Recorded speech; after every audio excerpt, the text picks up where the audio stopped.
Welcome to Carcasso, the New World. New, if you're from Ciderland, but the native folk have lived here for centuries. It is a cold and unforgiving tundra to the north, while a vast, untamed desert known only to the Manawen tribes covers the south. The center of the continent is marred by a beautiful blue, crystal dome that dominates the horizon and is visible from every documented corner of Carcasso. To some, it is a beacon of mystery and a reason to adventure. For others, it is a kaleidoscope of frustratingly enigmatic opacity. Carcasso's people hold many beliefs, follow many gods and saints, and are a superstitious lot. They see their home as something to be protected, somewhere to raise their families. Those from Ciderland, the far north, the old world, see this land as something to be tamed and conquered, plundered, exploited for its resources and its open space. All who come here do so with purpose, for it is no small feat to sail the treacherous Fjollmermeer. If the frost doesn't take you, the waves will. To risk the journey, one must either have nothing or be prepared to lose it all. Our story begins a few hundred years ago in the small, sleepy village of Yarborough. A group of mercenaries ride towards a small town. 9 hooded figures speak in hushed voices around a large tree, a hanging tree. You see, Yarborough lies on the frontiers of Carcasso. There are no laws here. It is policed by its inhabitants. And as 9 figures chant in a long-forgotten language, the mercenaries strike up torches and surround the center of town.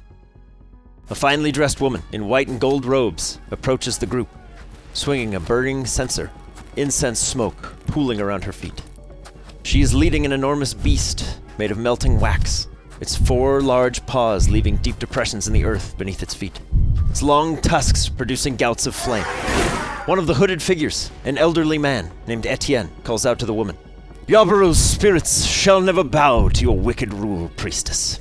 Perhaps you do not understand the purpose of my visit. I do not expect them to bow. I expect them to break." A group of these mercenaries go door to door in search of a woman with white hair, capable of bending the earth to her very will. They bear a banner of deep crimson with the horn of Merit, goddess of wisdom. The coalition sets fire to a nearby house, tossing the inhabitants into the streets.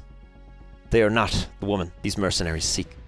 They wear primitive masks to shield their faces from disease, but this is a time of plague. Beneath the wooden slats that make up the floorboards of a small shack, dust scatters across a time-weathered face. Purple light dances on the silvered hair of a woman who has seen more than her share of centuries, as her tired eyes dart across the dark room above. Tea lies crouched beneath the floorboards. As Ratacogs clean out the room above her, she tries to steady her heartbeat, keeping a crimson scarf pulled tight across her face. As the sounds of mercenaries draw nearer, she lowers her tired eyes and desperately tries to remain calm. As you hide beneath the floorboards, a coalition soldier kicks in the door to the shed, and dust falls across your face. The soldier is wearing a long, pointed mask to protect him from disease. Yarborough, being on the frontier, has been spared from a majority of this plague, but it never hurts to be careful. As you hide below, clutching this scarf, you feel a deep burning in your chest as the soldier draws nearer. Back outside, in the middle of the street, the high exorcist of the Church of the Rising Sun approaches the hooded coven just as their ritual finishes. An eruption of earth engulfs the 9 figures and rises, forming a mass of earth and soil. It roars as it charges the high exorcist. The ground beneath your feet quakes. The floor of the house you are in begins to crack as the soldier's musket, shaky in his hands, fires into the ground, revealing you beneath the floorboards. His arm strikes out to grab you, and as it clutches your scarf, your vision fades. A few days later, you awaken in what's left of Yarborough. The town is burned to ash. Smoldering corpse piles fester and are being devoured by these metal rats. Your skin is scorched and coated in clay. The soldiers are in various states of disrepair, each more mangled than the last. Clay and stone have torn through their bodies and skewered them into the ground. The soldier that had grabbed you is impaled before you, and as the winter wind blows, you realize you are coated only in clay and a red scarf. And as that scarf is pulled closer around your neck, you feel your wits returning to you. You have scattered or killed the Galahorn Coalition. But one thing is clear. It is not the same day, nor even the same season as when last you were in control. For when you hid, it was spring. And now, a light coating of snow begins to bury this tragedy. Yarborough itself has been destroyed. There is no sign of your coven, no sign of the raiders that came searching for you. I'd like to... I mean, it looks bad, but I would like to check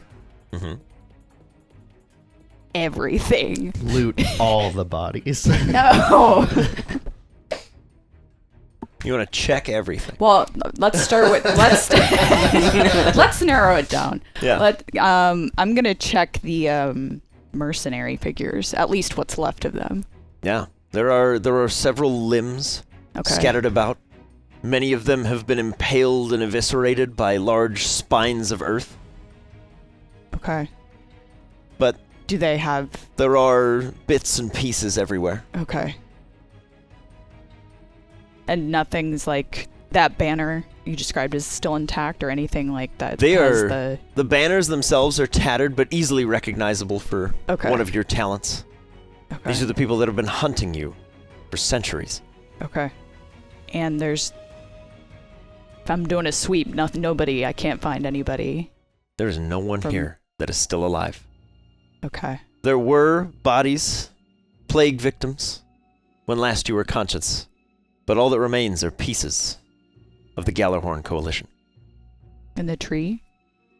The tree itself has been rent asunder, burned, smoldering.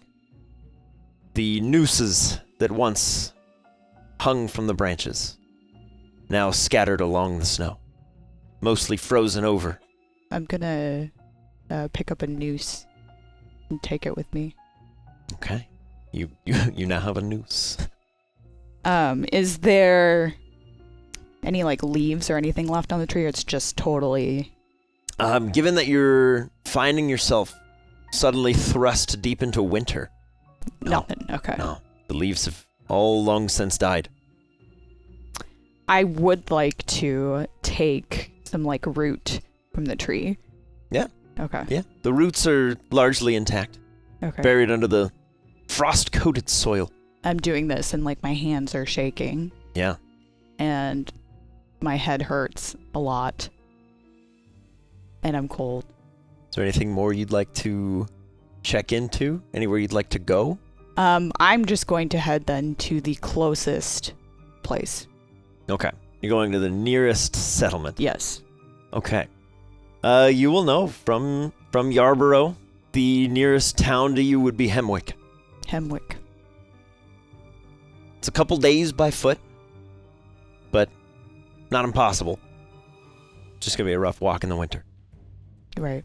And there's nothing given around. Unless you want to take like a deeper look, yeah.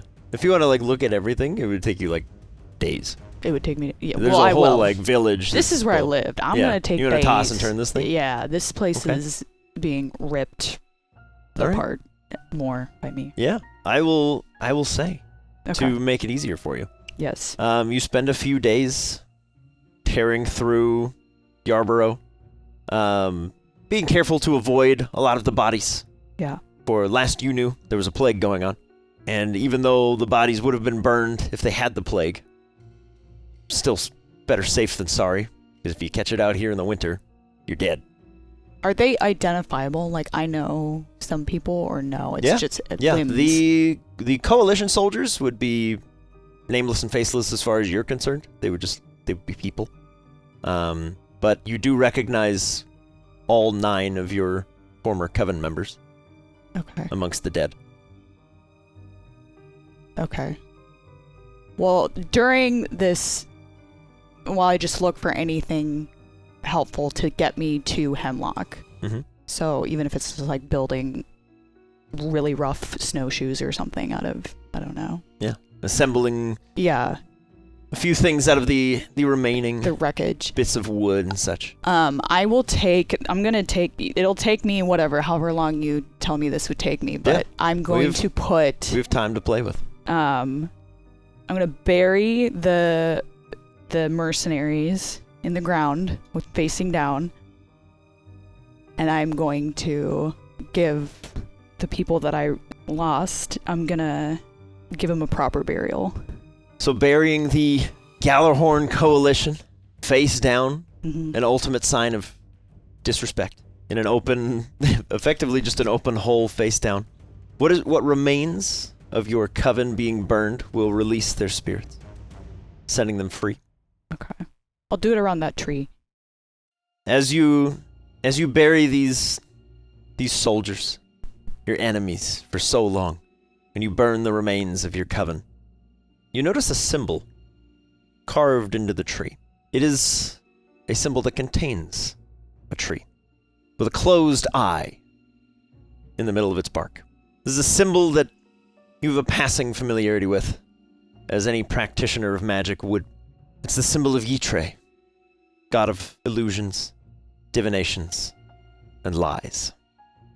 While the coven never reached out in any meaningful way, Ytre's influence cannot be removed from any human magic practitioners. There is a certain element of deception in any trick, in any spell, in any incantation. But no one would have carved this into this tree. For your coven, it was a sacred place. But I will say you're able to find enough rations that you think you can make it. Might be a bit of an uncomfortable journey to Hemwick, but it won't kill you. And as you set off in the direction of Hemwick, we'll pan to the sky and far to the south. For in the south of Carcasso, in the vast desert that encompasses the lower half of the continent, lies a small village of about 3 dozen. A young man stands among his people, the Hawk tribe, in their village of Hawk Manawen. The Hawk are a humble people, eking out a living out of the harsh sands of the Manawen to the south. Even this far south, the garish blue crystal dome is visible through the noonday haze. The Hawk tribe are more remote than the other tribes, only interacting when the Naibs call for a meeting. They have distanced themselves from Riftkin activity, maintaining a sequestered existence on the edge of the known world. The stone tribes linger on the edge of the deep desert, a realm that even the bravest among them dare not tread. In the far southern deserts, a land marked by the harsh light of Ramuna, a slender young man rests beneath the small bands of shade in the deep desert of the Manawen. His bright green eyes flicker across the pages of a book, his short brown hair covered in a light shawl to protect his face from the desert sun. It's an ordinary day in Hawk Manawen. There are only a few people here. The village itself is built around a small, sustainable oasis. It is one of the few places in the desert that is not reliant on external sources of water. And it's a well-kept secret. Very few know of the Hawk tribe locations, and even fewer could get to them even if they did. The Hawk tribe prides themselves on mastery of the sands and their navigation by the stars. Now, Faraday, how do you feel about your tribe? I feel my tribe is an excellent place to live, and very loving people, and very accepting of others, as well as not being reliant on Riftkin to survive their day-to-day needs. Yeah. And so it's a very prideful little village with very prideful young people and older people. Okay. Would you say you have a good relation with any family, or perhaps even the Naib themselves, the leader, your king, for those that don't speak native Carcassoan? So since it is such a small village, everybody knows everybody, and everybody is friends with everybody. So I am very close to the village chieftain, which is also the person that is teaching all the younglings and young people how the ways of their lives. And I'm very close to my mom and dad, but I have no siblings. Okay. So the name of the Naib would be Kahakto. But for anyone that is in the tribe, they would just be To. Kahak would be leader of the Hawk tribe. On this day, the Kahak To is out there teaching the younglings. In this moment, it would probably be the aspects of stone slinging, a common method of hunting out here, as it's a pretty renewable source of weaponry, and they're relatively easy to make and teach. How does Faraday get on through his days? Is there any hobbies, any particular chores that Faraday would lean towards? Faraday is a fairly quiet person. Okay. Keeps to himself most of the day, so he does practice his stone slinging quite a lot, and he also loves reading books that they do find when villagers go out and trade. Yeah. So he is a bookworm, as well as a very good stone slinger. The desert on the southeastern quadrants of Carcasso is known to the Saida folk as the Shattered Sands for its tendency to break down any who traverse the harsh landscape. The natives refer to the desert as Manawen, or shining in the glory of Ramuna. The various desert-dwelling tribes established numerous small settlements centered on oases. Each tribe consists of hundreds of members spread across these small, secure places. There are 3 notable tribes in the desert. The Hak tribe, which we're meeting now. Hak meaning of stone. The Nuk tribe meaning of wind. And the Shai tribe meaning of the sun. Hak Manawen is Faraday's home. As we've established, it is devoid of Riftkin. They are not reliant on the hydromedaries that are typical of the other desert villages for travel or survival. But it does mean that their travel distances are limited to the Nuk tribes that are nearby. And as such, the ability to receive books in between them is limited by the Nuk tribe making the long, arduous journeys to the north to trade with the Saida folk. But Faraday, on this beautiful, hot day out in the desert, as you read your new fantasy series about newborns in the mist. I will admit I have no idea what Mistborn is actually about, but we're going to go with that. That's what it is here. Yes. As the long desert day begins to seed, as Ramuna yields the sky to his beloved Kinet, and the moon rises, the blue of the sky turns to the comforting darkness, and the Hak tribe settles in for a starry night. And as the tribe, one by one, drifts off to sleep, the calm quiet of the dunes is shattered by the roar of metal monsters that crash over the sand bluffs around Hak Manawen. Metal constructions spewing fire and smoke into the clear night sky, flames engulfing the hide tents, conjured by enormous beasts, their long arms a menagerie of firelight, their eyes wild with panic, driven from behind by warriors with lightning in their hands. Arrows rain down on the panicked tribespeople as each of you step out of your tent, drawing your weapons, loading your slings. But even the slightest glancing blow from these arrows leaves your friends and family immobilized as they drop into the sand, poisoned, unable to move. As arrows land nearby, Faraday, what do you do? Faraday grabs his sling and is getting ready to protect his family, which appears to be dying. Whip a sling out, loading a stone.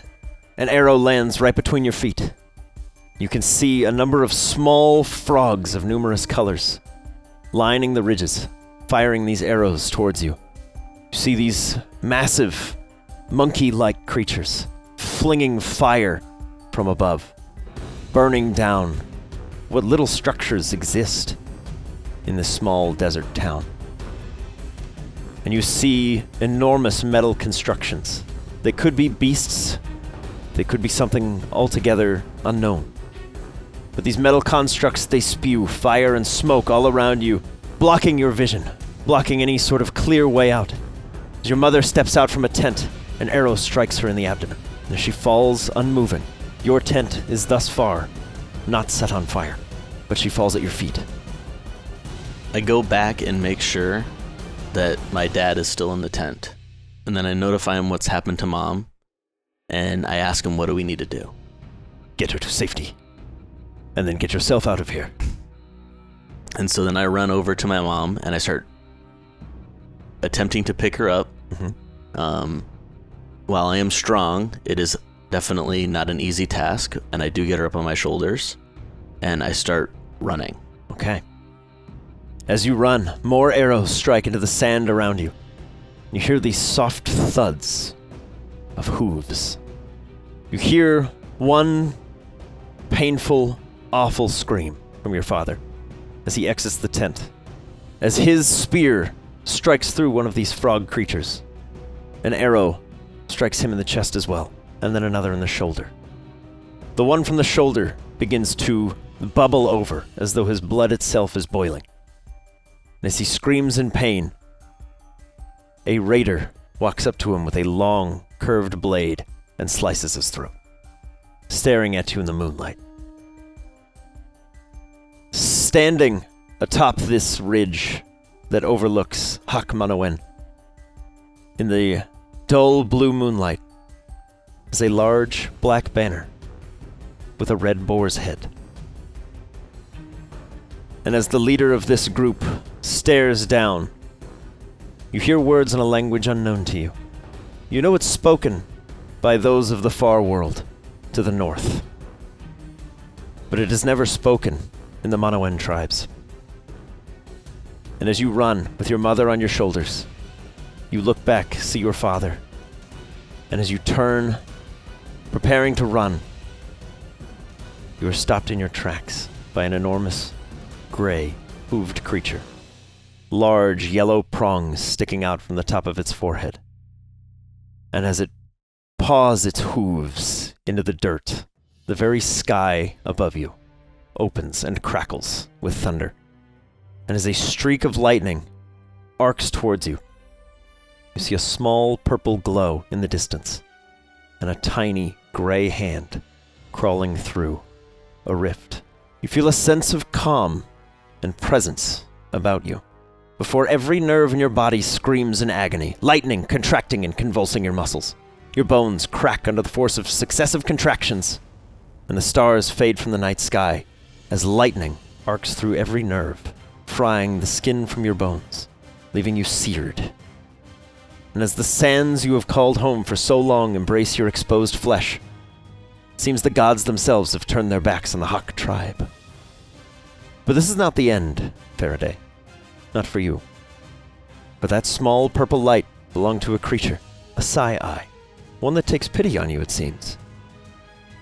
As the mercenaries abandon their quest to find whoever or whatever they were looking for, this Sai-Ai scavenges Hak Manawen for bandages, scraps, anything it can to put you back together.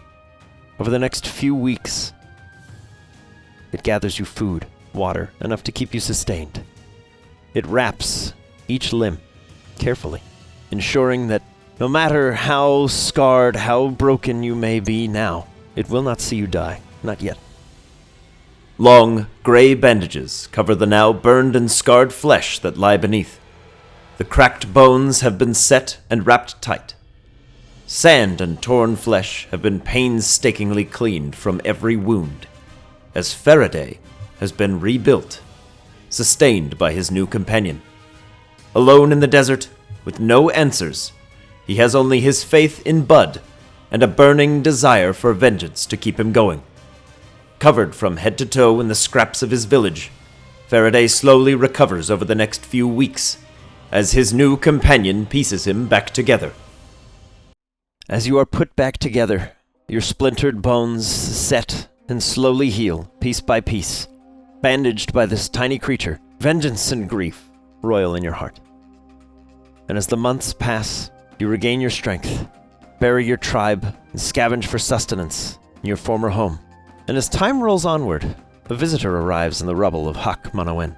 As your oasis begins to run dry, no longer sustained by whatever powers once watched over your village, a hydromedary, a large camel-like creature from whose back springs the very key to salvation, cool, fresh water. It approaches your bandaged body without fear, and offers water to you and your companion, and it beckons you to follow, to bring you from this place of tragedy. The hydromedary guides you for 2 weeks through the scorching dunes of Manawen, leading you to Nuuk Manawen, a sister tribe to the Hak. The Nuuk placed their faith in Spheros, the wind. On your arrival, soon to be a familiar face approaches you. If you would please give a little descriptor of Bigby. So, Bigby, who owns this hydromedary, introduces himself to me and thanks me for bringing back his hydromedary, whom he sent out to look at what happened to Hak Manawen. But Bigby is a summoner who is very hairy. It's actually his nickname, not his real name. Mm-hmm. And he kind of has a wolf-like stature, or like a werewolf-like stature. He's so hairy, but he's also incredibly muscular. And that's his basic appearance. Okay. No Perfect. clothes. Oh, he's got clothes on. He's got clothes Just on. hair. It's the hair. But he's very hairy. Very hairy. Okay, perfect. Yes, as Bigby welcomes you into Nuuk Manawen, for returning his hydromedary to him, who it seems wandered off a few weeks ago, he invites you to stay as long as you will. And he begins teaching you in the mysterious art of summoning, enhancing yourself with the power of rift energy. Something very few are eager to indulge in, but those that do find themselves greatly rewarded. He trains you alongside his other apprentice, Citra. But there comes a day where he asks of your plight. What happened to you before Hydromedary sought you out? What happened to your people? My people were raided by a group that had a red boar on a flag, and no one survived. I watched my father die, and my mother was suffering as I went unconscious. And this little Sai, who I call Bud for now, nursed me back to health over a several week period, and I've been hanging out in the remains of my small village ever since. These men that attacked your town plundered your village. Did you get a better look at the machines they rode on? It was very far off in the distance, but they were large metal machines, and it seemed that they enslaved some Riftkin and were forcing them to do these awful things. There's something I should show you. Come with me. He will lead you through the sandy streets of Nuuk Manawen to a scrapyard in which is a broken down metal vehicle. It almost looks as though it's a locomotive that requires no rails. And carved into the front, very fine filigreed writing, is the name Duquesne. There is a man that builds these metal monsters in the city to the north. It is the far north continent's settlement here. They do not belong here. They must build these vehicles to reach us. Their raids are becoming more frequent. I cannot leave here. But you, Faraday, will you investigate these? Will you travel to the north, find the stone cities, and learn of these metal monsters? Yes, I must enact revenge on what happened to my village. May the gods themselves empower your journey. You are ready. And as Faraday and Bud set off for the stone cities of the Northmen, our camera pans back into the sky. In the early hours of a cold winter morning, the soft light of dawn crests over a valley coated in a fresh layer of snow. In the valley, once golden with acres of wheat, now a beautiful, desolate snowdrift, several rail workers emerge from their tents, spades in hand, begin the long process of clearing the rail lines, much of the prior day's work undone by ceaseless snowfall. Their heavy coats bear the insignia of Duquesne locomotives, a stylistic D interlaced by a matching L. The workers set themselves to clearing the snow, But something watches them from the tree line, silently and patiently. Eyes rest on the railroad company workers. Imperceptible breathing caresses the winter wind, as buried beneath a thin veneer of powder lies a human shape, with only a slight opening cleared of snow for a circular piece of glass, and another, smaller pore a few inches ahead. The stillness of the morning, shattered by a crack of thunder. In a barn, sheltered from the snowfall beyond, a tall man in a heavy coat tosses feed idly to some livestock, a wide-brimmed hat held low on his brow above storm-gray eyes. Dark, spurred boots cover his feet, but do little to insulate him from the cold. A rifle is slung across his back, and a six-shooter rests in a holster around his belt. A scratch of beard traces a strong jawline, as Buck Winchester carries on with his morning routine. Yeah, as you go about your morning routine, there's suddenly a shrill scream from the Gores. As one of the Elicolts, it seems, has been startled awake by one of its stablemates kicking the wall. As the Gore squeals, the pigsties squeal in sequence, and they all begin to sprint around in a circle. They're held in a small barn on the corner of your farm. So you silently curse to yourself for agreeing to help Silas with these beasts. There's another, louder scream, and then a loud crack of thunder, splitting the morning air, and then a second and a third. The Gore crashes through the internal fence, releasing the pigsties into the barn. They all scream. They scatter into the corner. The Gore, preparing to charge, barrels towards you. There's no damage, there's no bodily harm, but the Gore is able to just barrel through you, kind of hits you in the chest and sends you flying onto your keister in a pile of hay, but it lands you nearby a window. And as you kind of peer out, you see a dark plume of smoke billowing into the sky from the direction of your homestead. Yeah, Buck immediately, being a kind of natural pessimist, is already thinking the worst and just goes barreling towards like where it is. Okay. And he just starts booking it. Yeah. You sprint through the cold winter morning. Your lungs burn and your breath grows painful, stinging with each heavy footstep. As you charge through your fields, you arrive just in time to see the roof collapse inward. Support beams, once proud, finely sawed, now mere splinters in the blaze. There is no sign of anyone nearby. No sign of anyone in the rubble, and your heart sinks. But there is no sign of your wife. And as the cold winter air stings your eyes and clouds your view with each painful exhale, I can easily see inside my home that there's absolutely nothing there already. You correct? can see clean through it. Okay. Checking for footprints leading in, out, how many, what they are, human, animal, anything like that. You see 3 distinct boot tracks leading away from the inferno of your home. 3 heavy tracks, and signs of something or someone being dragged between them. They're relatively fresh, but there is something lying in the snow. Fresh blood pools around it. It's the locket that you gave your wife the day you bought this house. But there's something wrong. Something terrible. It sends a chill down your spine worse than the winter air, and sets your stomach in a knot. What's left of the color in your face drains. There's a bullet lodged in this locket, jamming it shut, puncturing through your picture within. The casing in the snow is from a Winchester bullet. And in this soft snowfall, you hear the snap of a twig. Your rifle is held over your shoulder. You hear the soft crunch of weight on icy ground.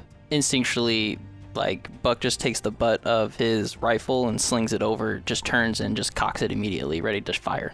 Expecting a gunman, an arsonist, any threat, you instead take a moment to turn your gaze downward, locking eyes with a patchwork child staring from the edge of a cornfield. Its small, mismatched, bright button eyes stare blankly ahead. Atop its little itty-bitty adorable head is a hat, your wife's hat, a barbed fence post held in its tiny hands. There's no sign of malice or compassion, just an unfeeling stare from these brightly colored buttons. Slowly walk towards it. Gun still being held up. Do you see what happened here? Points the barbed fence post in the direction of the tracks. Stay right here. In the ashes of his burned house, Buck Winchester tears up the floorboards to reveal a fire safe. From within, he retrieves an aged revolver, a few rounds of ammunition, and a handful of gold coins. As he leaves his new life behind, he picks up the patchwork child and sets off in search of answers or revenge, whichever he finds first. We roll time back a few months. Camera pans to the sky once more, this time crossing the Fjollmerr, the enormous icy ocean that separates Carcasso from Ciderland. In the honored halls of the Goddard Institute, Ciderland's premier university, a professor closes the door to his office, carrying his belongings in a pitiful box. He wears a fine tan suit, with a dark vest beneath his suit jacket. Streaks of gray pierce through his dark hair, and a beard stretches from ear to ear, wrapping the man's tired expression in a shadow of mystery. From behind an amber monocle, his brown eyes reflect upon his life's path. Carol, you close the door to your office, carrying the contents of your desk in a small crate. Your books, your notes, your curriculum, haphazardly stacked up by the faculty. Several students and teachers speak in hushed voices, fail to meet your gaze as you walk down the marbled halls. You think of how things went so wrong. A few years prior, a research opportunity had arrived at your door.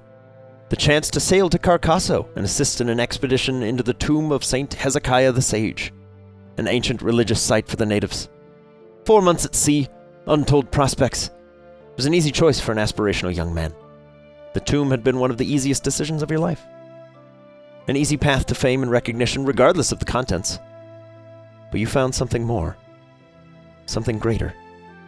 As in your mind, as your shoes click-clack on the marble floors. Carol! Mind your steps, lad! This floor weren't made for the living. Your guide, Patrick, hollers to you. The floors of the tomb are indeed trashed stone, well-traveled in their time. Along the walls, a mural depicting Saint Hezekiah's courting of the goddess Umana by creating the ancient language of Carcasso, a script long lost to time.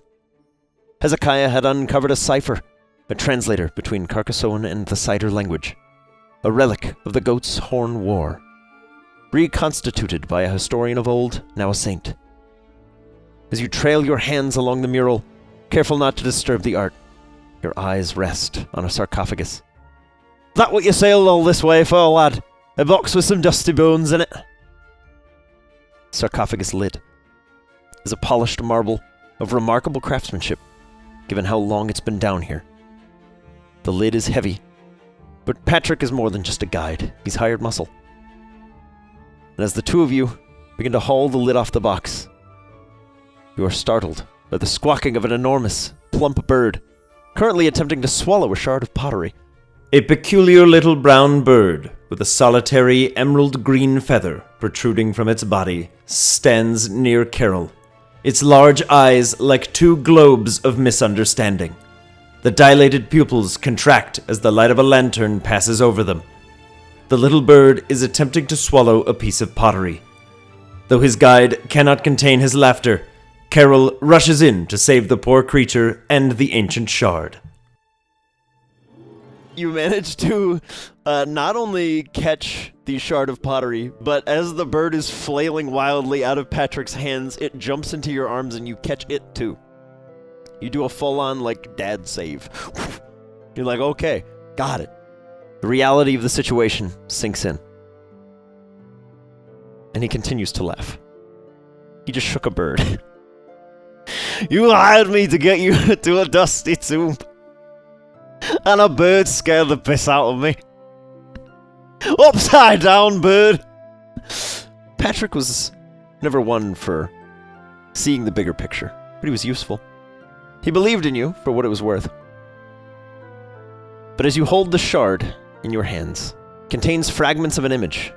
3 sisters weaving the tapestry of all human history. It's an image well known by any student of the past. The Dodito stares at you blankly, each eye slightly offset, as you and Patrick return to the task of opening the sarcophagus. You set the bird down, and as the two of you attempt to slide the lid, it's slow going, and you're exhausting yourselves, before the Dodito takes a moment and headbutts the sarcophagus lid, sliding it just enough for you to lay eyes on what remains of your prize. Though the majority of the relic is long gone, no doubt eroded by time or plundered long ago, there is no mistaking the object in front of you, an instrument, or part of one, the mouthpiece and the runic base of a horn. The runes, though only partial, are unmistakable. You are staring at a piece of the Gallarhorn.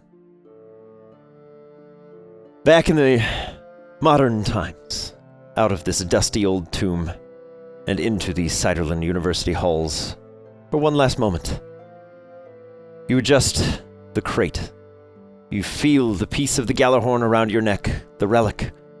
While priceless, has little worth without the rest of the legendary horn. And as you exit the university halls, your eyes set on the distant port, you take a final look back before setting off to board your ship to Carcasso. You've been disbarred from your university, your obsession far too great, too influential on the students. As you close the door behind you, you are met by an unfriendly face. Dr. Phineas Michael Holtzman, the university president of the Ciderland Historical Science University. We are very disappointed in you, Dr. Carroll. You had such promise. But to lead students and even faculty down this road of fanciful thinking, we thought you would put your greater discoveries, your prodigious knack for archaeology, before your own pride. But we were wrong.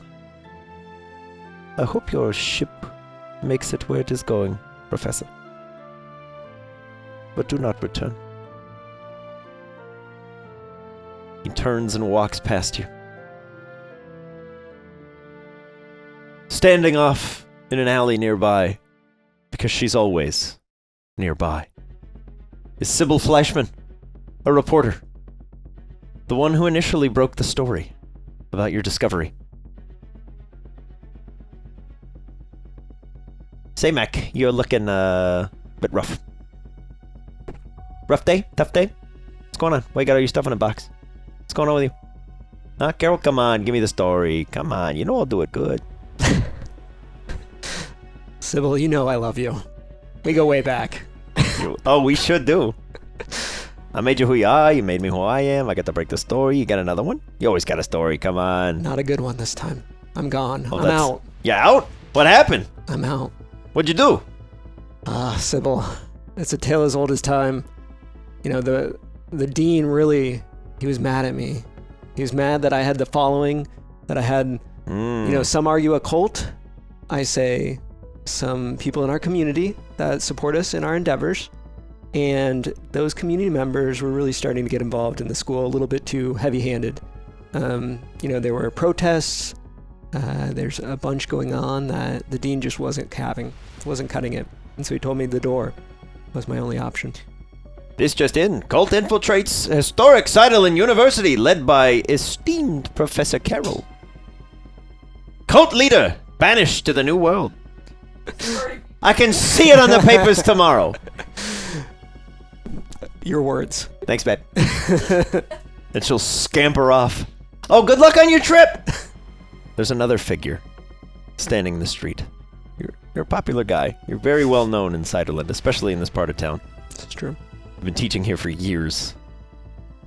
A former student of yours, Ernst Kleiber, a fanatical devotee of your discovery, always enraptured, front row seat in all your classes. took scrupulous notes, stayed after class, office hours, constantly picking your brain for any details of St. Hezekiah's tomb. For despite every attempt to find it again, no one has discovered the entrance since you left. Professor, you are headed back to the New World, I hear. Word travels fast, and Sybil is very loud. Pray tell, you are going in search of the horn, yes? The tomb, you're returning to it after all this time. You've kept us all in the dark for 20 years. It is time to finally put the pieces together. Now that you are untethered by these busybodies and university schlubs that don't understand the importance of your work. Yeah, that's one way to look at it, Ernst. It is the I way. lost my tenure. I don't have any salary. I'm on the outs. I probably have to give up my apartment. Yeah. I don't know what's going to happen. But you're right. You're right. I am free now to do what I want. Yes, no to thanks to pursue the you. relic. I don't know your involvement within these uprisings, but I Oh, feel like they you're are. involved. They are not uprisings, Professor. They are celebrations of your discovery. Yes, and I'm hesitant to ask this, but are you interested in joining me? Oh, I would love nothing more. You want to get on this boat with me right now? Yes. More than anything. For I too have lost my apartment. Fantastic. Let's do it. Yes. I will grab the other underlings and we will come with you. Oh, there's others. There are so many One invitation devotees. was really for me. Yes. That's, yeah. Yes, the carolers shall be along. Wow. We shall sing your praises on the 4-month journey. What a brand. Yes. We shall sing your story all the way across the Fjollmere. Everyone shall know your name in the new world. Carcasso shall sing your praises. Let's do it. I shall gather the children. Yeah, call them up. Yes, we shall meet you at the docks, Professor. Perfect. I'll get Do some not tarry. tickets. And he scampers off. And as you prepare to walk towards the dock, shaking your head, again wondering why you've been saddled with these, frankly, lunatics. Across the town, not too far away, we don't have to pan that far this time. Exiting the massive doors of the Mackenzie estate, a young woman rushes towards a bustling port. A college-age young woman rushes out the doors of her family estate. Her auburn hair is pulled back and tied above her face, and a red lab coat marks her as a student of the Goddard Institute. Her interest in ritualism and a passion and desire for success in her field push her towards Carcasso, a land where she might freely study a renegade science. Her intelligence and drive are indicative of her family. The Mackenzies are prodigies all. Each has made their name and fortune in their various fields of study, and Adelaide is eager to do the same. As you close the enormous doors of the Mackenzie estate, pride swells within you. Today's the day. Your ship sets sail. In 4 months' time, maybe less if the weather's good, you'll be studying under the wise tutelage of the esteemed Lillian Ravensword, renowned ritualist. And you believe you have the secrets that will perfect and expand upon her research. Your discoveries will surely be greater than those of Graham, your brother, who... Hydroponics? Who cares? Who... No one's going to be thinking about hydroponics, growing food indoors sustainably in the tundra? Who's heard of that? By the time you're done with Ravensword, the only Mackenzie name that will matter is Adelaide's. And as you and a small but fast, sleek, and slender bird with a long, pointed beak run down the steps of the estate, you see the docks, the port in the distance. Trips to Carcasso don't often occur, and the guild circuit of Ciderland is too full of upstarts and saboteurs looking to find their glory. But no Mackenzie would stoop to those levels to make their name. And besides, none of them I've secured an audience with the esteemed ritualist, Lillian Ravensword. Surely you'll unlock the secrets of rift energy manipulation, where your siblings only see rift energy as a power source or plant growth accelerant. You feel a greater purpose lurks just beyond modern science's capabilities. As you're lost in thought, thinking of your future, you stumble into the boarding line for the Maiden Tempest. You bump into an older man, carrying a heavy crate of books. He nearly loses his balance, but your partner Thrumming-Bird is able to right the poor fellow before you knock him off his feet. You recognize him. He's a well-known professor from Seiderland Historical Sciences University. You never took one of his classes. He was never in your circles. But you've heard only good things. He's a teacher of remarkable renown. And surely if he's on board the same ship as you, these 4 months shall pass in the blink of an eye. But Adelaide, as you bump into Professor Carroll, waiting in line. My apologies. It's great to meet you in person, Dr. Carroll. You too. I'm Adelaide Mackenzie. Pleasure. Aye, I'm sure this will be a great trip for the both of us. What are you going overseas for? You know, my life's work. Same. What's your life's work? I'm going over to learn and study with Professor Ravensword. She's shit. How dare you, for one? And two, I'm going to make a big mark on the world. Well, that's good. That's good. I wish you all the best on your endeavors. I don't think I had you as a student. No, I've only heard your name. I look forward to getting to meet you. Yeah, same. And why, might I ask, do you have such a negative opinion of her? Oh man, that's a whole can of worms. You know, she was really a rival of mine growing up. And at the time, I felt like she took some shortcuts to get where I wanted to go. And, you know, there's a higher bound of ethics required to be in this field. Interesting. It's funny that you say that, because when I look at what she's done over the years, I can't help but feel the same to a degree. That she's missing some pieces to the puzzle, and maybe that is due to some shortcuts. And that's what I'm here to learn and apply my own process to. So I believe we may see a little eye to eye on that. Oh, what a turn of events. Well, she's been able to affect the basic Riftkin in very, basic ways. And there's so much more that can be done with that process. And that we can apply to our day-to-day life. And I don't think she's cracked that open yet. I think she was quick to prove it could work, but not the benefits of the project itself. Yes, more to unlock there. Absolutely. Very good. Well, I look forward to hearing your outcomes, and perhaps you can relay my regards to her once we get there. Absolutely. We're leaving within the hour. Find your quarters below. Yeah, for sure. Where are you headed when you get there? Well, you know, obviously my background and profession and what we found with our initial Galahorn piece, we're really looking to find the rest of those remainings. Interesting. I'm not really sure where I'm going yet. I just know she's over in Carcasso, so got to start somewhere. That's right, yes. As a young, scientist, you really need to just get your bearings and go. Yeah. Do you know where she is? You're welcome to come along. You might want to meet Ernst. I think you guys would get along really well. Okay, yeah, for sure. I'll ask him. I'd love to hear your experience about the Galahorn and what your knowledge of it is.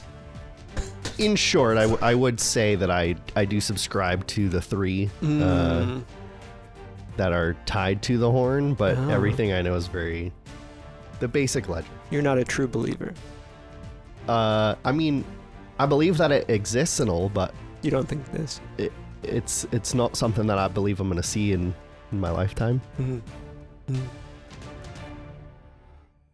On one day in particular on this voyage, Carol, that sticks out to you in your luggage, your crate, sitting atop your curriculum, your notes, there is a deep brown aged chunk of a goat's horn with runic carvings on it, and it slots right into the Galahorn.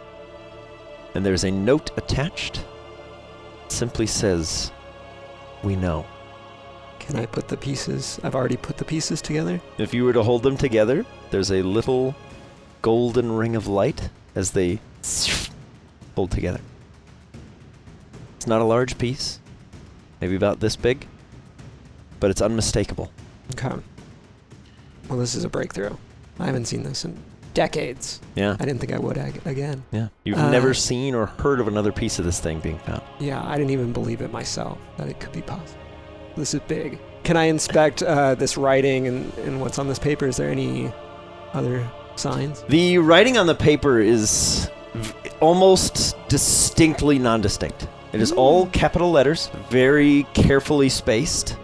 It looks as though someone took great care to not give away handwriting. However, the runes that are written on the Gjallarhorn itself are written in Old Carcassoan, which from your time in St. Hezekiah's tomb, you would know that without the translation device, there is currently no way to do it. The written language of native Carcasso is lost to time, but there are indeed runes on there. Do we have a sense of like any distinctive runes and what they look like, or There are a few. Most of them are related to the three. So the three sisters, they would be. There are runes to evoke feelings of balance, nature, knowledge, penance. Specifically, the only rune that is fully intact on the piece that has arrived to you, there is scientific progress and penance. Interesting.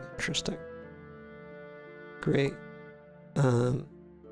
Is there anything else within my keepsack? Nothing that you didn't put there. Oh, okay. Am I able to find Adelaide and show her? Adelaide, Yes. I've done it. I've found this. This is the second piece. The second piece of what? The Gjallarhorn. That's the Gjallarhorn? This is the Gjallarhorn. It looks like a scraper at current moment. It's not what I expected it to look like. No, this is what I found in the tomb, and I just got this mysterious package for the second piece here that comes together. It's broken. It is broken, yes. This is my life mission I was telling you about. We must find the rest of these pieces. Interesting. What would you do if you put it all together? I don't know. It could be anything. It could be good, it could be bad. Depends on what side of the, evil, good spectrum you are. And now I have to ask, when you found the first piece, it was broken there, but was the tomb it was in sealed? The tomb was, my Dodito looked like it might have been playing with it before, and it seemed like someone had taken potentially the pieces once we opened the tomb. Interesting. I was thinking if it was either in there and broken, or if there is a piece in multiple tombs. Yeah, I think the speculation that I've developed over the years and long thought in whiskey was really that they opened the tomb and there was some type of struggle, in which case it broke out into multiple pieces. My Dodito, I think, securing one of those. Interesting. Well, I'll have to think about it. I didn't know that this artifact existed yesterday, and here you are, showing it to me. It's a big deal. Yeah. And you see this little symbol on it? Do you have any idea what that means? Does that relate to any of your past findings? The language itself is not recognizable to you. Yeah, I've got no idea what that means, but I do have a sibling that specializes in ancient languages. Oh, that's Maybe fantastic. we can meet up with them when we get there. Oh, they live there? Yeah. How convenient. Right? That's great. And we can maybe get some information on it. I had a bad feeling about you at first, but you're turning around. I will just nod in silence to that comment. Yeah. Yes. Great. But I will say the rest of your journey is pretty uneventful, aside from maybe a few times where you get ridiculously cold or maybe seasick. It's not an easy journey. But eventually, land is in sight.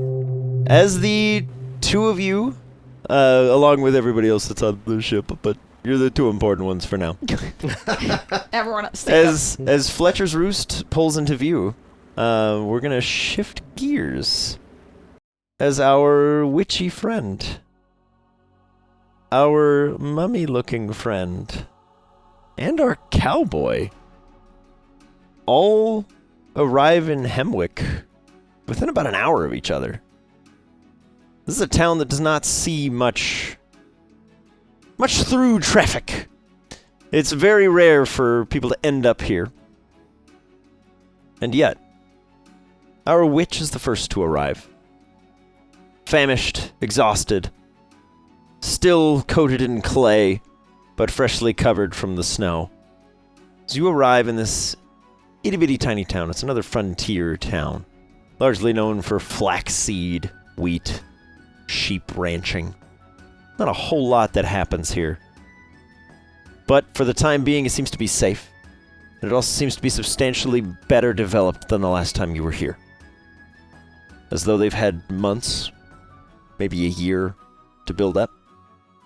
And there's no sign of plague piles or bodies, which would have been everywhere last time you were anywhere. But as you arrive, you see on the far edge of town a confused-looking mummy with green eyes walking about. As he enters town, you'll see a witchy-looking woman wrapped in cloth and scarves, and all of the normal people in town are afraid of both of you. Because you don't look like you belong here at all. Afraid of them. Yeah. You're one of them now. You hide in someone else's house. You're like, can you believe that? They're like, please leave. Who are you? Why do you have a gun in my home? Our witch, Faraday. You see each other from afar. Your journeys have brought you here. Faraday, you recognize the writing on that scarf. Can't read it, but the symbols themselves are familiar to you. They would be carvings traditional of the Minoan tribes. The specific script is unknown, but it stands out. It's the first time you've seen Minoan writing outside of Hak Manoan. I'm assuming we're not close. I'm just gonna grunt and be like, that guy looked weird. And I'm gonna head to the whatever the closest tavern, somewhere where I can wash myself up and then eat, because I'm very hungry. Okay. Yeah, there is a place to get a drink, to clean up. Not the nicest place, especially in the winter.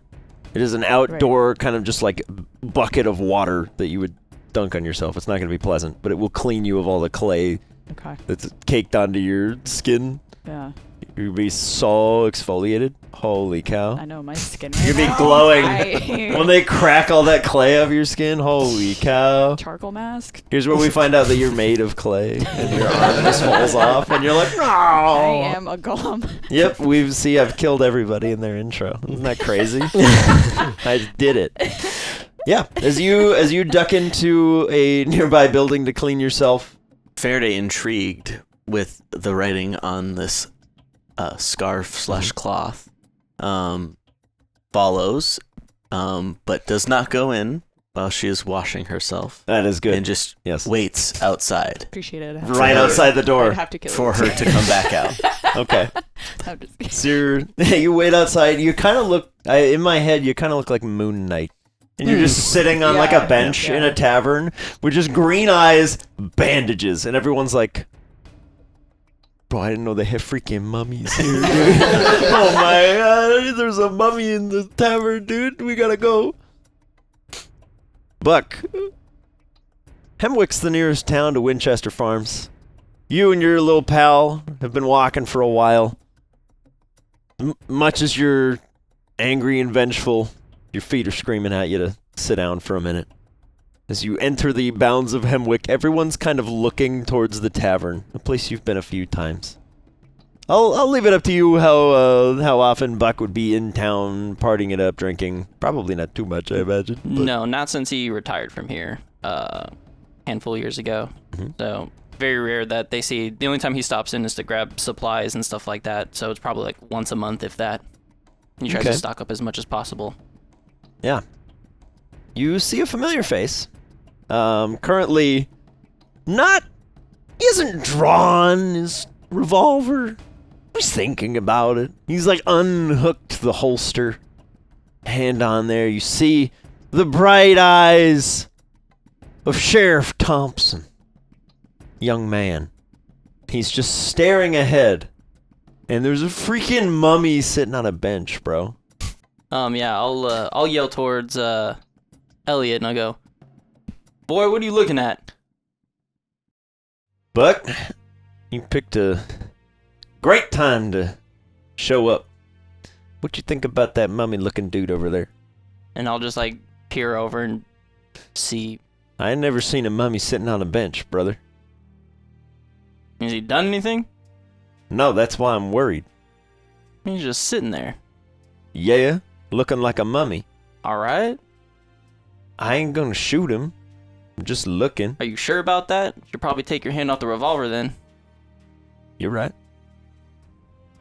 Say, do me a solid for old time's sake. What you need?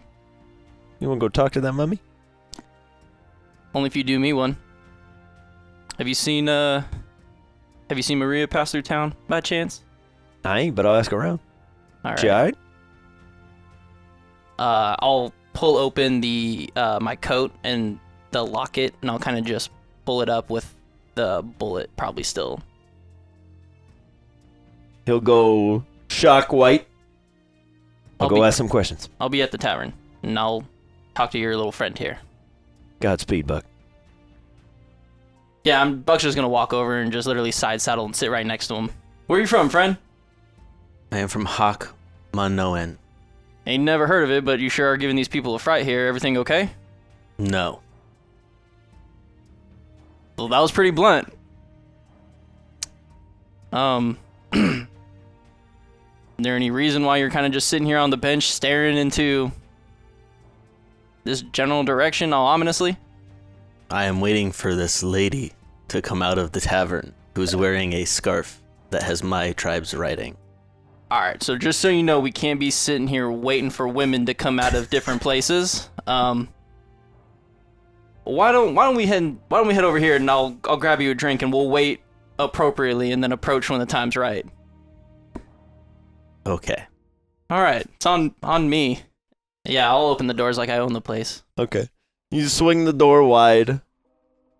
I'll say it's been long enough. You've gotten most of the clay and soot off of you. Yeah. You look more like a person now.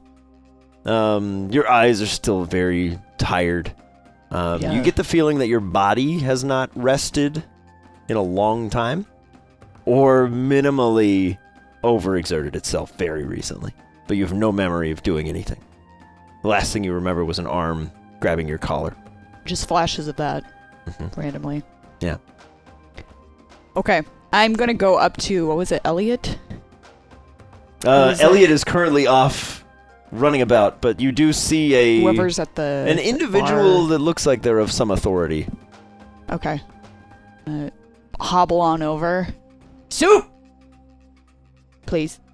A strange woman walks up behind you and yells, "Soup!" Please. Soup? Say soup? Soup.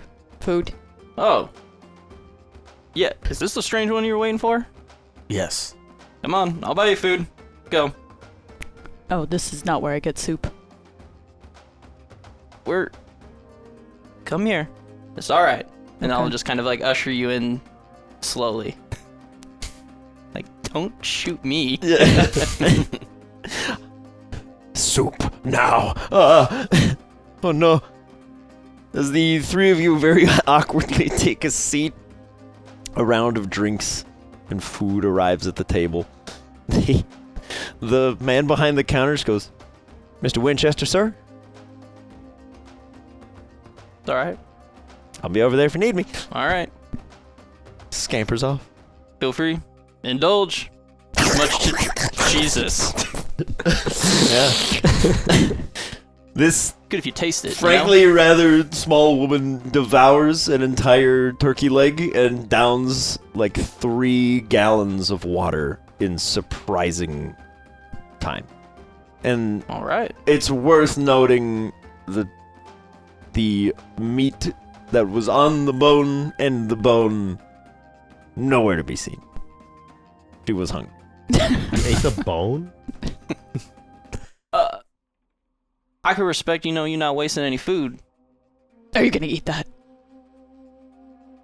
In a fear of you eating me, no. Here you go. And I'll just have like my little shot glass of like neat whiskey just Yeah. kind of sitting there. Okay. Yeah, another entire plate of food disappears. Anything for you? Are you good? I want to know where you got that scarf. All right, jumping right to it. It has my tribe's writing on it. I don't know what that means. Where did you get it? When did you get it? I found it. Where did you find it? Good question. Yeah, he's gonna use his mummy powers on you. Well, After I killed your as, mom. as I don't know you, I don't know if I feel comfortable sharing that. Somebody murdered my entire village, Okay. and I am okay. looking for him. All right. and you have writing on your scarf. You are very suspicious to me. I did not murder anyone. That's So just so you know, as a former lawman, I did not hear anything about murder or anything like that. So let's rain the murder talk down while we're inside. I didn't do it. I believe you. Let's start with some introductions. Name's Buck Winchester, and you are I am Faraday. Faraday, and yourself? You can call me T, T is in like, the letter. oh, all right. So, and you guys are here. Village people murdered you. You're doing here as, what's your purpose here? Going Like- around screaming soup to people. You know, it's kind of odd. I came from Yarborough. What do you mean you come from there? There's like one person that lives there that I've ever known. I've been in this area for 20-some years. That's where I'm from.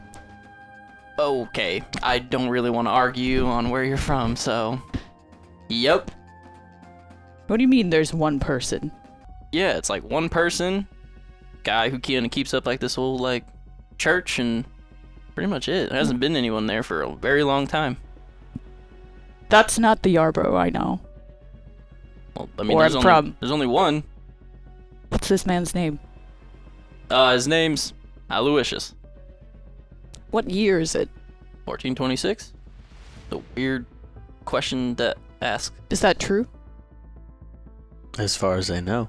We never kept calendar years from where I'm at. Is everything okay? I don't know. Alright, well, we'll figure it out.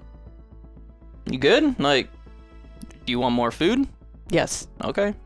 And I'll just whistle and kind of make this sound for, like, just another. I'm gonna be honest. Talking about the whole murder of your people and stuff like that, doesn't seem like that's something that she did it. She's confused about even what day it is, let alone could kill an entire town. I think you are right. But I must find these raiders with the banner of a red boar's head on it. Cool. Yeah, we'll totally find those people for you. Excuse me one moment. And I gotta go talk to the sheriff. And I'm just gonna... You will quickly find the now flustered Sheriff Thompson. Buck, any luck with the mummy and the scary lady? Crazy lady? Yeah. Oh, scary, yeah. Yeah. Seem harmless. They're just passing through. Seems like that they're looking for the Hellkite. At least one of them is. Yeah, that's the bad news I got for you too. A couple of their guys came through a little while ago. Bag over someone's head. No one caught a face. A lot of folks think they heard Maria. I appreciate it. Anything I can do for you here, or you set? I think you got places to be. Hey, we heard one of them wearing a Duquesne jacket. Might start there. I appreciate it. And I'll kind of tap him on the cheek. Doing good. Yeah. Doing good.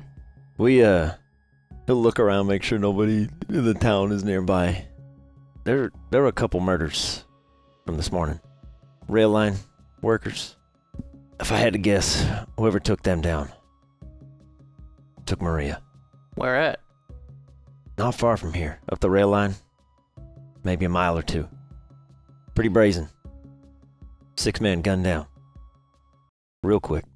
Great. I'll start there. Never know, maybe my big mummy friend now could help me out a little bit. Seems like you got the town under control, though. Hey, more or less when murderers and mummies and strange women covered in clay aren't walking out of the woods. What a day. Yeah. I'll make sure that they're taken care of before they head out, whether they're with me or going in another direction, but I don't think they pose any threat to the town. You'll be alright. Off you go, Buck. Good All luck. right. Thanks, buddy. I'm just make my way back in. Alright, Faraday. T, I have a lead on your friends that might have killed your people. Stay close to me, I'll make sure you get your justice.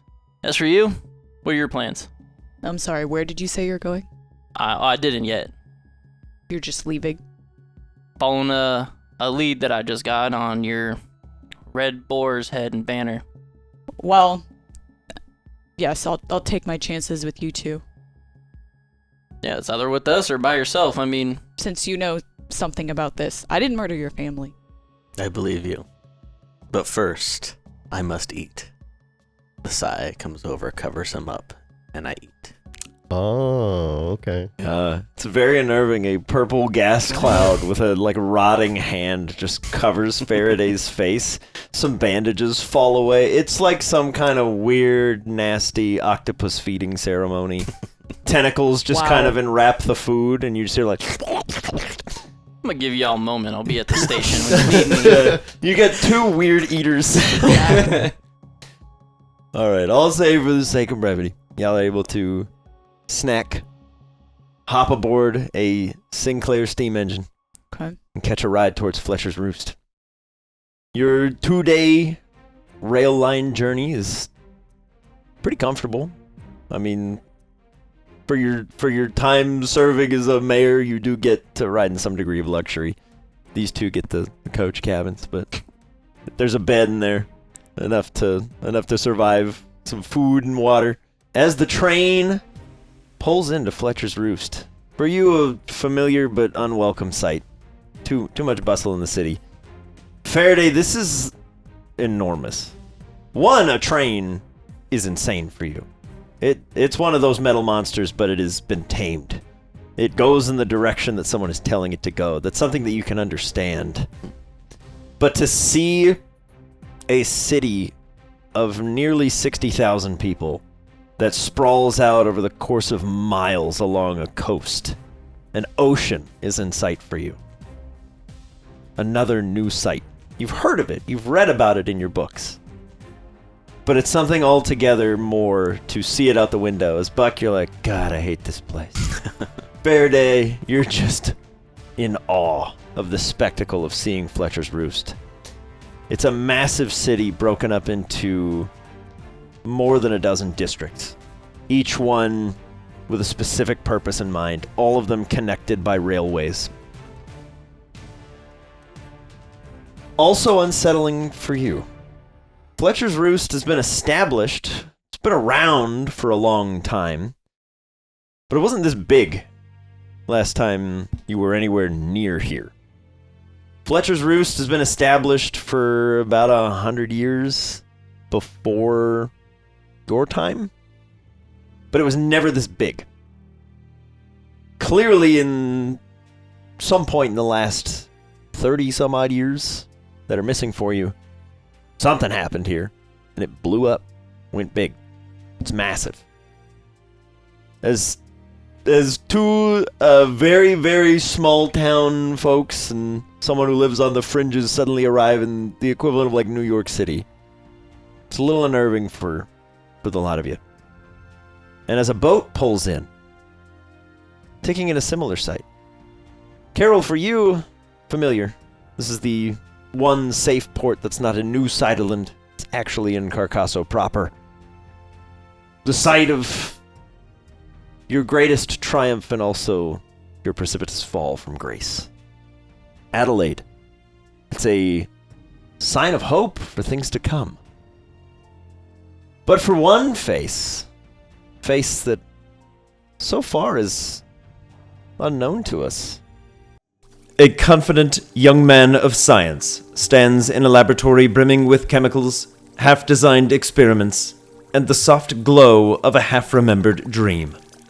His pale blonde hair and dark brown eyes catch the haze of this sunset dreamscape. A lab coat dyed in the traditional red of Goddard Institute Scientific Research proudly bears the name Callum, a fact that would otherwise have left this young man with nothing in a few short minutes, were it not for the careful stitching on its lapel. While the nature and purpose of his work will soon be lost to time, in this brief memory, he acts on instinct and habit. As you stand there, Ravensword barks to you again. Stand just there! And then her voice fades into a gruff, older man's voice. And don't forget the protocol. You kind of shake your head again. The esteemed Professor Lillian Ravensword ascends to a platform of cold steel, surrounded in a soft blue light. Now, Callum! And again, that same man's voice. But don't forget the protocol. As the folder is held in your hands, but you stare down at it, it's devoid of detail. Can't recall anything that should be written here. Only 7 letters, spelling out red tail. But the word has lost all meaning to you. There's a lever on the floor near the platform that Lillian Ravensword is standing on. And you know, as soon as you pull it, your world will change forever. And yet no matter how many times you relive this moment, you can't change what happens, can't change what you did, or didn't do. Because as you pull that lever, all of your experience, all of your purpose, and the protocol fade from your mind. And in these fleeting moments, you are taunted by a crude marionette clambering its way across your vision that just as quickly fades. As the maiden Tempest pulls into Fletcher's Roost, Carol and Adelaide, you will both be aware your destination lies in the Hammers, the Innovation District. That's where Ravensword's lab is. Carol, it's where you'll find fellow knowledge seekers, preferably less fanatic than where you just arrived from. As the train pulls into the station, Buck, you will know, if there's anywhere to start looking, it's nearby. Not too far of a walk. But as the three of you disembark from the Sinclair train station in the Hammers, you know it's a short walk to the Speakeasy, where these two will need to be signed in, given that they've never been here. But as the 5 of you set off on your journey, Adelaide and Carol, Adelaide seems to be tagging along with you, which, for now, you could use all the intellectual minds ever. Gallarhorn is the most important scientific discovery of this or any age. It matters more than life itself. Adelaide, your future awaits at Ravensword Labs, and if you can help Carol on his journey, maybe that could make a name for you as well. T, you're just holding on for dear life. You're in a big city. You have 2 semi-familiar faces. Faraday, you've heard one name, and that name is attached to a vehicle similar to the one that you sat in, similar to the one that destroyed your livelihood. And Buck, ever the nurturing soul, you've taken 2 wanderers under your wing. Carol and Adelaide, you lock eyes with a upstanding-looking young man with a cowboy hat on. Probably from one of the frontier towns. For Adelaide, this is a bit of culture shock. You're expecting big city individuals. For Carol, this is Fletcher's Roost. Even the two stranger folk near him don't really draw your eye for too long. With one exception. There's a red shawl wrapped around an older woman next to this cowboy, and the writing is identical to those on your horn. But before you have any time to interact, Callum, many times as you will try to undo this moment, you pull the lever, causing a feedback loop in Ravensward Labs, leading to a chain reaction, an explosion that will ripple through Malcolm Mackenzie's Rift Energy substations, causing storm energy to erupt in the hammers. The 5 of you are on opposite ends of a street, and in the middle, about 2 blocks away from you, there is an enormous implosion. There is no debris, for nothing remains. There is just a vacant lot where Ravensward Labs once was. But all 5 of you walking down the street are suddenly distracted by the enormous implosion, as stumbling down the narrow streets, now wearing only a tattered red lab coat, is a young man with strawberry blonde hair and a name tag reading Callum. He's holding a scorched fragment of a folder. Callum, your ears are ringing, your eyes are white. As far as you can tell, you're blind and deaf to the world around you. You remember nothing before those moments. You remember whispers of a protocol, something you're meant to do. But it's all gone. You're holding in one hand a lever that you pulled, but that's all you can feel. And in this brief moment of confusion, Adelaide, as you see this man, he bears a passing resemblance to someone in your past. And then it clicks. This is a Mackenzie. The name's written on the back of the lab coat. First name Callum rings a bell. Pretty sure you met him at one of the family gatherings. And he's seen better days. I'll run up to him. Callum Mackenzie? He makes no response other than, hello? Here, sit down. You look wounded. Huh! Hey, you two, over there. Help! Yeah, Buck wouldn't think twice and he'd run over. And I just followed Buck. I don't know if you were in there or just passing by, but he looks like he can't see you here. All right. Yeah, I'm gonna just kind of look at this kid and just try to get like a sense of exactly kind of what happened. I see a lever in his hand. Yeah. Is that like scorched or like his hands like burned in any sort of way? Or He seems largely intact, but his both of his eardrums look like they ruptured.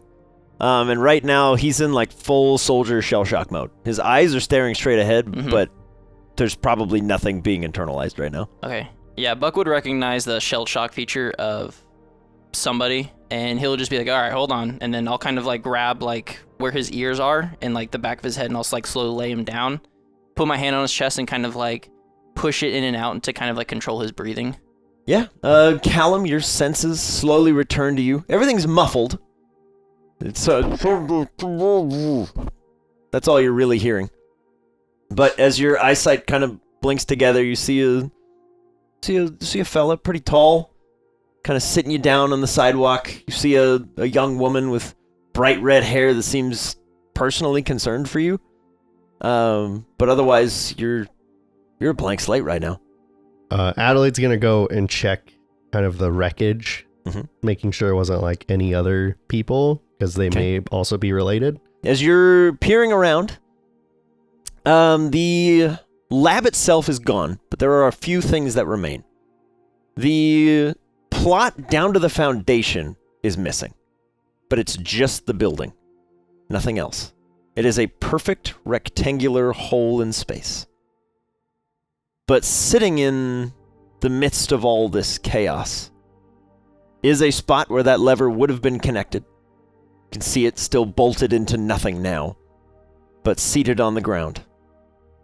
There are a few small pockets of energy that are residually sitting there.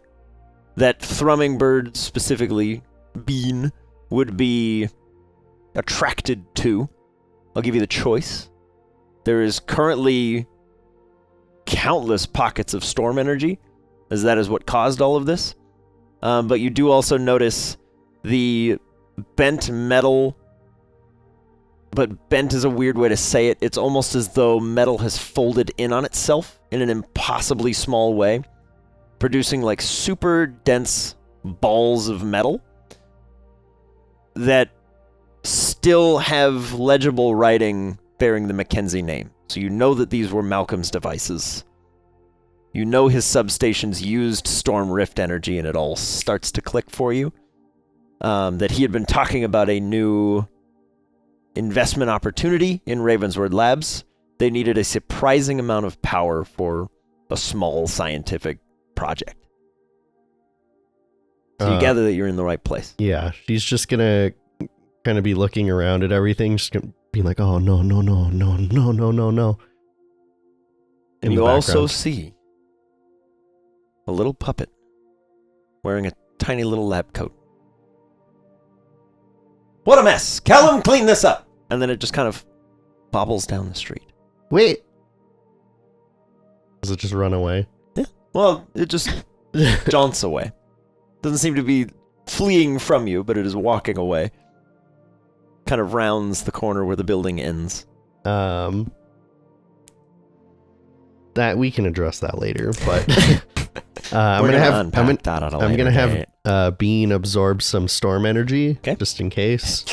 Try to reduce the amount kind of coalescing here. Just there's a frankly alarming amount of storm energy just kind of crackling in the nearby vicinity. From the pockets of the witch's tattered coat, a minuscule shrimp emerges. A mix of colors and weaponry array its tiny body as it skitters towards the vanished lab. The little shrimp, which the witch calls Fizz, absorbs several pockets of condensed storm energy and stores it within a battery, preventing another cavitation or rift from opening. Satisfied at a job well performed, Fizz returns to its position, tucked within the coat of his friend. All 5 of you sit down, staring at Callum, the 6th aloof-looking individual, sat in the streets. I'm just trying to make sure that this kid doesn't, like, pass out. Make sure he doesn't... Don't you fall asleep!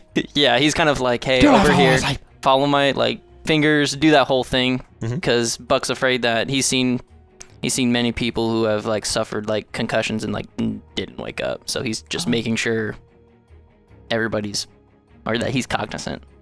Gotta take a big whiff of the air. Yeah. Smell it. Yeah. Smell like... Smells very strongly of cinnamon, as you might expect. Okay. Which, correct me if I'm wrong, I think will only trigger for you, so... I believe you're the only one that Confirmed. smells magic. Can I look for the symbol I saw on the tree? I'm just rubbing it in my pocket, but I'm just kind of wandering around. Yeah. Carol, in this moment, you are caught off guard by this purplish, pinkish, whitish-haired woman smelling the air around, where to the rest of you it just smells like ozone and like a lightning strike has just occurred. A little bit of ash and fire. For those of you that have just been around fire, you're like, not again. This is the second building in a week. Yeah. But for tea, it will smell like cinnamon. And as you look around, Carol, you get a tickle at the base of your neck. Just like hair standing up, like something's just off. As the 2 of you will notice a small child with bright blue hair kind of peering around a building, looking at both of you, surveying the former residence of Lillian Ravensward, goes, shh, and then scampers off. Do you want to go chase them or should I? I'll help you. And then I'm going to take off, and surprisingly, I'm pretty fast considering I was limping. Yeah. Yeah, she's been limping for 2 days, and then out of nowhere, while you're trying to like make sure that this kid isn't dying. Forrest Gump. Yeah. The braces pop you off. hear like 3 cracks and splints in the leg and the back, and suddenly she's running like an Olympic sprinter. Good God. Yeah. And the cobblestones beneath each footstep kind of arc up as if they're propelling her even faster. Wow. As Carol, you're like, yes, wait, I'm coming as well. Hold on. Wait. Yeah. She's fast. But as you round the corner, there are a few hundred people in the streets that are all kind of starting to gather at the big implosion that just occurred. Right. You see no signs of a small child with bright blue hair in the crowd. But you see now an older woman far, far away, but just elevated above the crowd with bright blue eyes that winks at you and then ducks back down into the crowd, disappears. Stop! The whole crowd stops as you come sprinting towards them, and your voice echoes over the entire crowd, and there's a crack in a building nearby. There's no sign of the blue-eyed woman, but you've got the entire block's attention. What are you looking at? Where's the blue-eyed woman? They all start looking around and just point at the nearest woman with blue eyes. Right there, ma'am. Right there. And none of them are obviously the crowd. No, this blue is unnatural. Right. Okay, I'm gonna get to this spot that I last saw her. Mhm. I lost her. And is there anything if I investigate the area? Yeah, there's a little scrap of paper. Perfect. To see you soon. Does it And there's a anything name special about it? No? Okay. written below it. Okay. It starts with a T. Yeah, there's Okay. a very familiar and unwelcome written name on this scrap of paper. Okay, I'm crumpling it in my fist. Okay. And shoving it in my pocket. There will be a very faint voice only in your ear. Let me free, I'll find them. It'll be easy. Excuse me? And I'm gonna just turn around. You spin around and you see just a whole crowd of people staring at you, and your fist is raised. They'll say in this moment, your senses come back to you. You're like, I'm not just gonna punch someone in the face in a crowd. Because the whisper didn't come from behind you. It came from like in your ear. And nobody's that close. And everybody's giving you like a 10-foot berth. They're like, don't touch me. You just ran in here, screamed a building, and cracked. I don't have nothing. I didn't do anything. Carol, as you arrive, you've had some sway over crowds before. You've given lectures. You have never commanded over 100 people to stop what they are doing seconds after an explosion. Powerful. Yeah. Yeah, I need to follow up. Maybe we should go back to the rest of the group. I'm sorry, who are you? We just rode into town. My name's Carol. Nice to meet you. Okay. Carol. It sounds familiar. Does it? Yes. I feel like I've heard this name. You might have. We can talk about that. What's your name? You can call me T. Thank you. What an honor. Thank you, I will. Thank you. It's not often people tell me I can use their name. What a privilege. Wow. Thank you. Yeah, I mean, you saw that blast. I think the others saw that blast. Should we go see how the person in the red coat is doing? Yeah, Let's go back to that. I'll be right behind you. Great. Yes, you first. He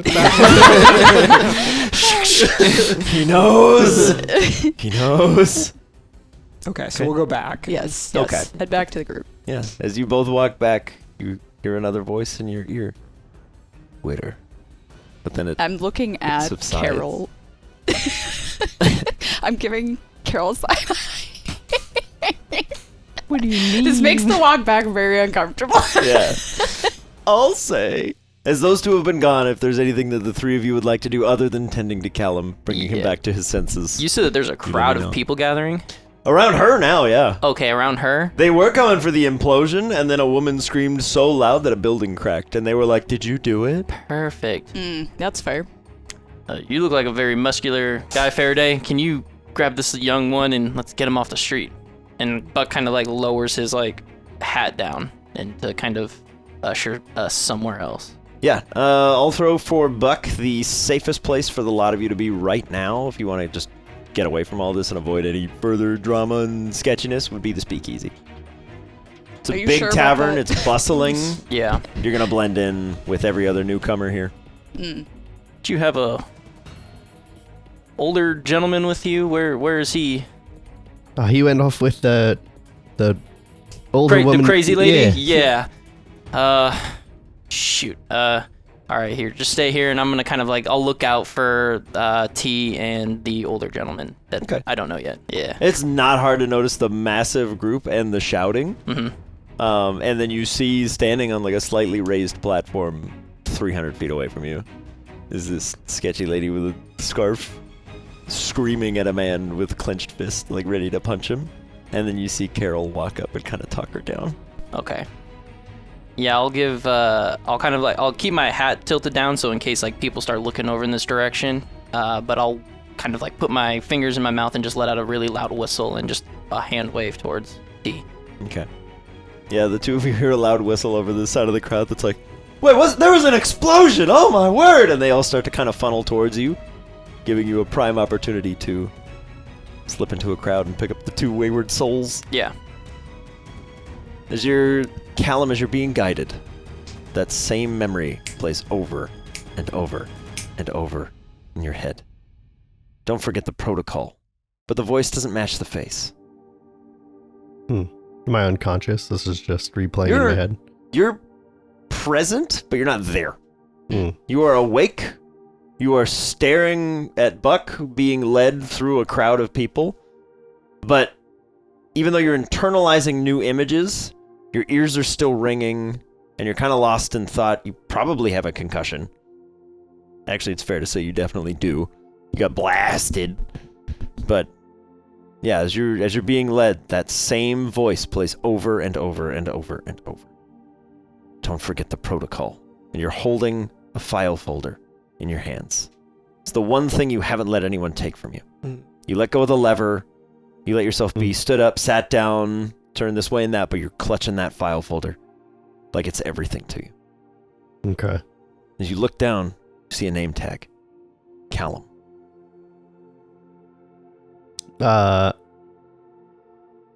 I'm just processing everything. I don't know what the protocol is. This folder's important. Yeah. I don't know if I'm supposed to give it to someone, if I'm supposed to keep it. So I'm just being real quiet and just trying to take stuff in and listen right now. Yeah. It's hard through the muffled sounds of like busted ears, Yeah. but you are internalizing enough to know that so far these people are invested in you. Clearly you were involved in some accident, but all you remember is pulling a lever and being outside. You were indoors, and now there's nothing. There's stand just there. Don't forget the protocol. Now. Pull the lever. Hold this. That's all you have. And that weird, creepy little marionette always dancing at the corner of your vision. You know you saw it, but you can't remember if it was before or after everything else. But it taunts you. Okay. Yeah, he's still just trying to get his bearings. Yeah. And try to remember more. Yeah. Right now, it's like staring at a blank piece of paper. You've managed to pencil in a name, whether or not it's yours. It's the one you're choosing. Callum. You can see in Adelaide's hand a metal ball. and another name, Mackenzie. Easy enough. Callum Mackenzie. You've pieced a name together for yourself. And as the group makes its way to the bustling Speakeasy Tavern, see the vast oak doors of the Fiddler's Guild, the adventuring hub of Carcasso. That is where we will end the first session of Riftkin, baby. Woo! If you enjoyed the first episode of Rift, please consider leaving a like on the video to show your support. If you'd like to see more of Rift and follow along as we begin our new adventure, why not subscribe to the channel? If you'd like to help us out in other ways, you can follow the links in this video's description box to our Patreon. From there, you can join the discussions in our Discord server, check out the post-show still rolling, catch the new pre-show starting next Wednesday, and see extended versions of each episode a week early. Let us know in the comments below what you thought about the introductory session of Rift, and please give a warm welcome to our new players. Thanks so much for watching. We'll catch you next week as our heroes seek to unravel the circumstances that have brought them together.